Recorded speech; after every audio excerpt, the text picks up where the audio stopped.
Olá, minhas girafinhas! Sejam bem-vindos a mais uma aula e no vídeo de hoje nós iremos aprender um pouquinho sobre IST, Infecção Sexualmente Transmissível.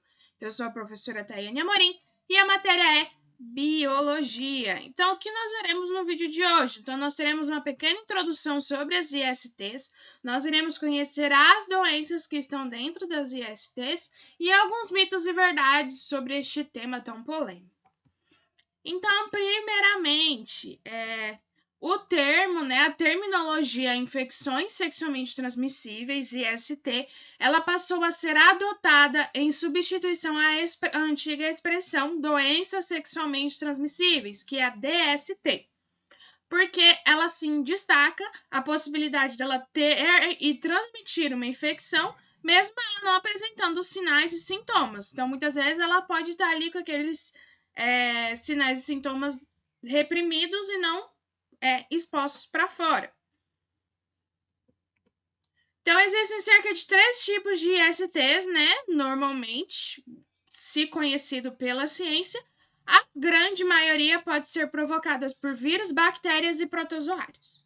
Então, os principais sintomas, no modo geral, dessas 13 tipos de ISTs podem ser a coceira, presença de feridas, corrimento ou dor no local da lesão. Contudo, algumas ISTs elas não vão se manifestar sintomas e os sinais podem variar muito de doença para doença.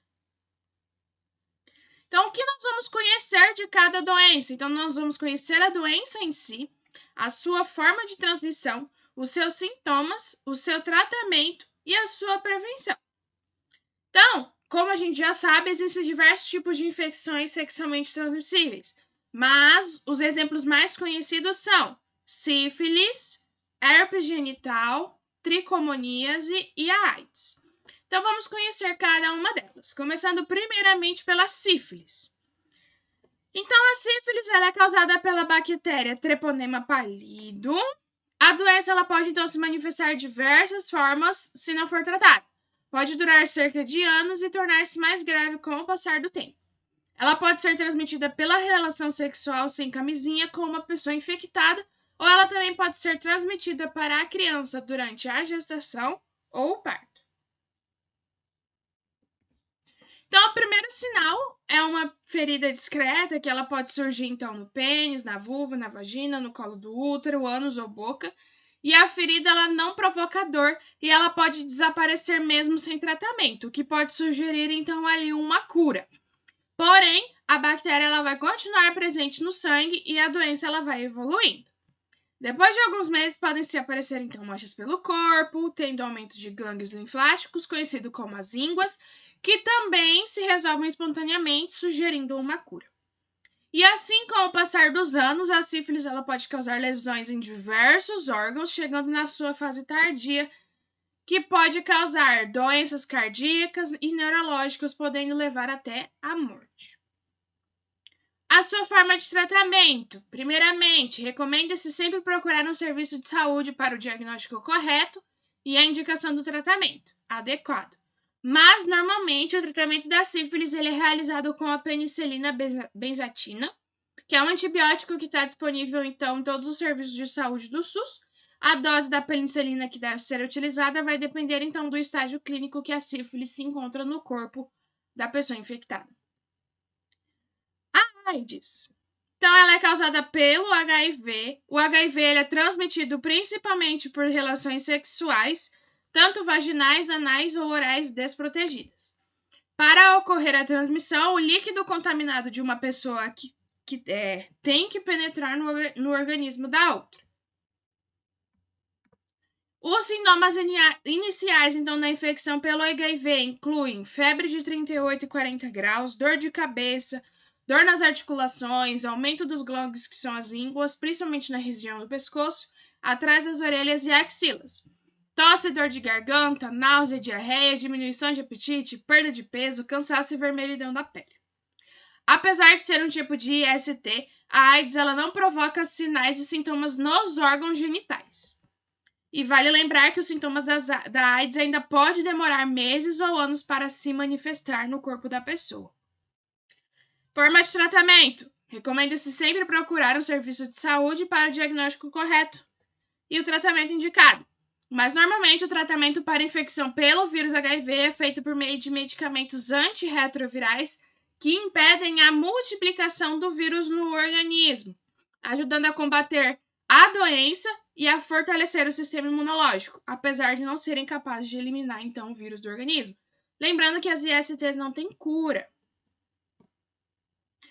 A tricomoníase. Então, ela é causada pelo Trichomonas vaginalis, que ele é um protozoário que é transmitido de uma pessoa infectada para uma pessoa não infectada durante o sexo.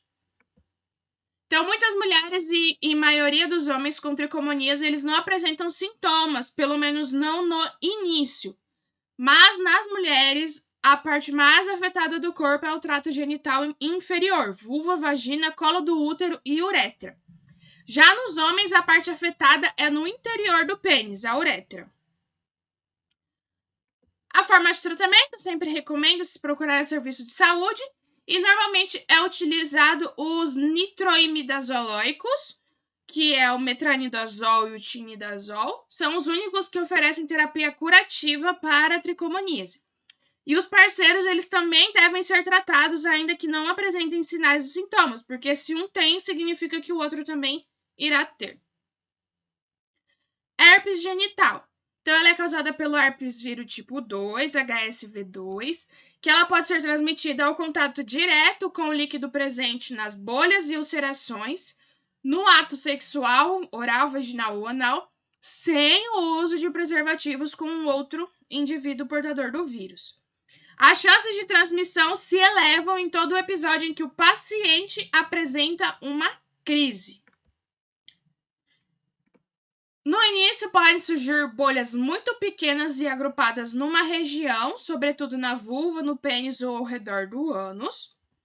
E essas bolhas, elas podem se romper quando a pessoa se coça ou causando pequenas feridas e uma dor de tipo queimação.